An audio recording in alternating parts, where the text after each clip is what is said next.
వాడికి లౌకిక జ్ఞానం ఉందో లేకపోతే అసలు జ్ఞానం ఉందో లేదో నాకు తెలియదు. బట్ వ్యక్తి ఉన్నాడు కదా పిల్లోడు, ఆ పిల్లోడికి సాయం చేయడానికి పవన్ కళ్యాణ్ రావాల్సిన అవసరం లే, అంతే కదా. పవన్ కళ్యాణ్ కూడా రావాల్సిన అవసరం లే, సగటు వ్యక్తి కూడా రావచ్చు, తెలంగాణ అయినా సరే ఆంధ్ర అయినా సరే. కొంచెం అన్న మానవత్వం ఉండాలి కదా.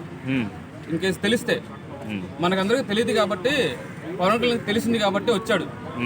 వచ్చి అతని దగ్గర ఉండి అతను చనిపోతాడని తెలిసి కూడా వచ్చి మాట్లాడి ఏదో సినిమా చూపించడానికి ఏదో తనకి భరోసా ఇచ్చాడు.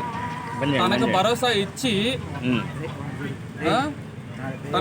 ఇచ్చి తన దగ్గర ఇప్పుడు ఆంధ్రాలో అంత వర్క్ ఉన్నా సరే, అంత బిజీ ఉన్నా సరే వచ్చి మాట్లాడి తన దగ్గర ఉండి నించొని తనకు భరోసా ఇచ్చాడు. కానీ ఇక్కడ సిచ్యువేషన్ ఏంటంటే పేరు నాని చేసిన పని ఏంటి తెలుసా? అభిమాని ఎవడో ఆడికి తెలియదు అసలు. ముందు పేరు నానికి తెలియదు.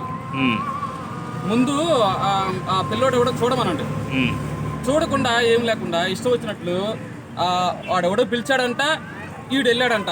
ఆ వెహికల్ ఏంది? Deputy CM.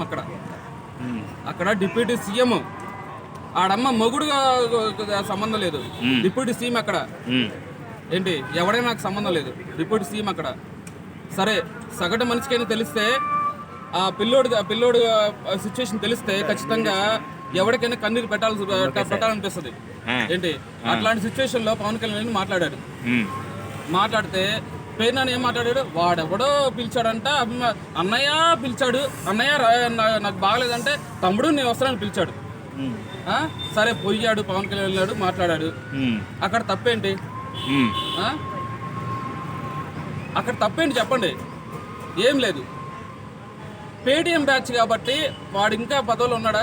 సరే ఓకే, ఆడికంటే పరిపక్వత లేదు, ఆ రాజకీయాల మీద పరిపక్వత లేదు, మాట్లాడాడు. జగన్ ఉన్నాడు కదా, జగన్ పక్కన ఎమ్మెల్యేగా చేశాడు. జగన్ అంటే రెస్పాండ్ అవ్వాలి కదా అక్కడ. అరే ఇది ఇలా కాదమ్మా, అక్కడ చిన్న పిల్లోడు ఉన్నాడు, ఇవన్నీ పట్టించుకోవద్దు, ఆ పిల్లోడికి సపోర్ట్ చేయండి అని ఒక మాట మాట్లాడాలి కదా. అది మాట్లాడలేదు.